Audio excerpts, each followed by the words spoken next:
যেভাবে গুলি করে ছিনতাই করে নিরাপদে আবার তারা প্রস্থান করছে, তা স্বাধীন সার্বভৌম দেশের জন্য এক লজ্জাস্কর ব্যাপার। জনগণের জান মালের নিরাপত্তা দেওয়ার জন্যই এদেশের জনগণ ট্যাক্সের টাকা পরিশোধ করে থাকে। আর যদি এই অঘটন ঘটান, নিঃসন্দেহে আপনাদেরকে এই বাংলার জমিনে লাঞ্ছিত করা হবে।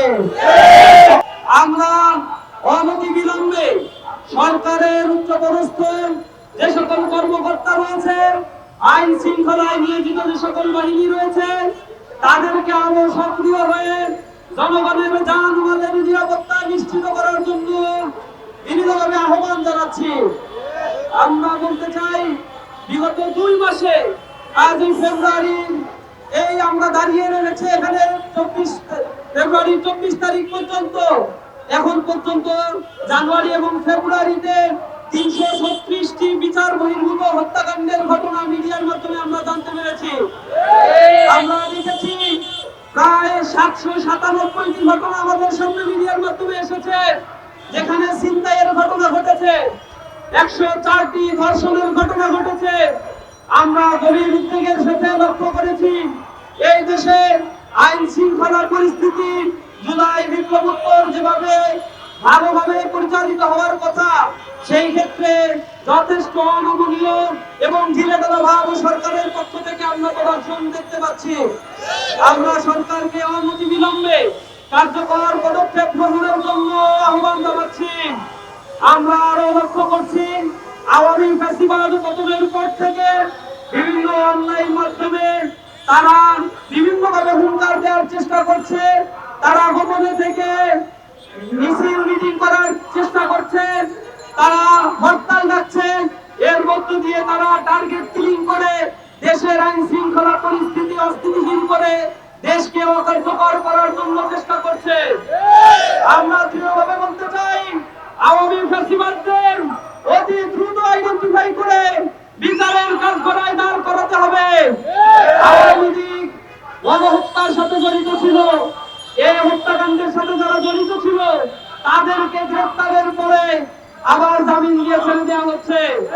আমরা লক্ষ্য করেছি, গতকাল পর্যন্ত 723 জন আওয়ামী ফ্যাসিবাদের দোষরকে আদালত কর্তৃক ছেড়ে দেওয়া হয়েছে, জামিন দেওয়া হয়েছে।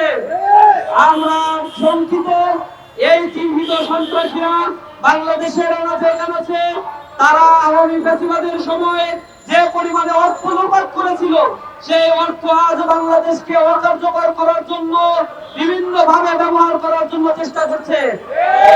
Vision hot and cool AC 4-way solenoid valve টেকনোলজিতে হিটিং ও কুলিং দুই মোডেই কাজ করে সমানভাবে। Vision hot and cool AC. মানুষের জানমালের নিরাপত্তা নাই, নারীর আবরুর নিরাপত্তা পাচ্ছি না।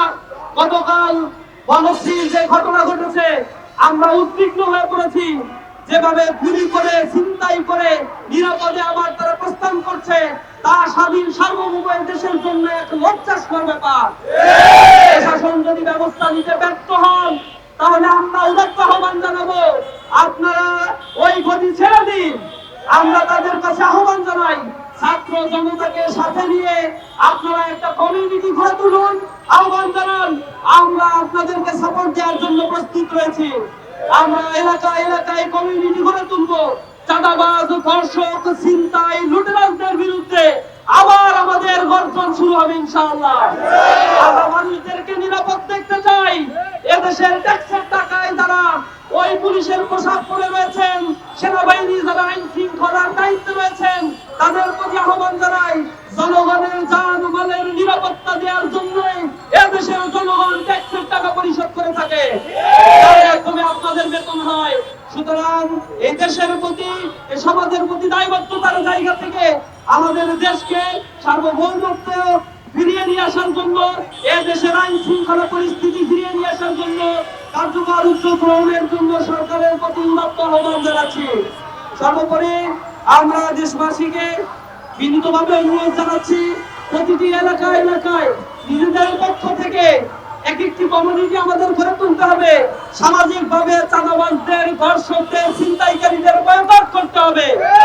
আমরা সবাই যদি জেগে যাই, জুলাই গণঅভ্যুত্থানে ওই দানব ফ্যাসিবাদ যেভাবে বাংলাদেশ থেকে বিতাড়িত হয়েছে, নিঃসন্দেহে জনসাধারণ যদি ছাত্র জনতার সাথে একতাবদ্ধ হয়ে আবার তীব্র আন্দোলন করতে পারি, এই চাঁদাবাজদের বিরুদ্ধে, দর্শকদের বিরুদ্ধে, হত্যাকারীদের বিরুদ্ধে, তারা বাংলার এই জমিনে পালানোর জায়গা পাবে না ইনশাআল্লাহ। এই দেশ আমার, এই ভূখণ্ড আমার, এই ভূখণ্ডের সার্বভৌমত্ব রক্ষার জন্য আমাদেরকে ঐক্যবদ্ধ হতে হবে। ইসলামী ছাত্র শিবিরের পক্ষ থেকে ওই চাঁদাবাজদের, ওই দর্শকদের, ছিনতাইকারীদের হুঁশিয়ারি দেয়, আর যদি এই অঘটন ঘটান, নিঃসন্দেহে আপনাদেরকে এই বাংলার জমিনে লাঞ্ছিত করা হবে। সকলকে আজকের এই মানববন্ধনে উপস্থিত হওয়ার জন্য ধন্যবাদ, কৃতজ্ঞতা জ্ঞাপন করে আমার কথা শেষ করছি। আসসালামু আলাইকুম ওয়া রাহমাতুল্লাহি ওয়া বারাকাতুহু।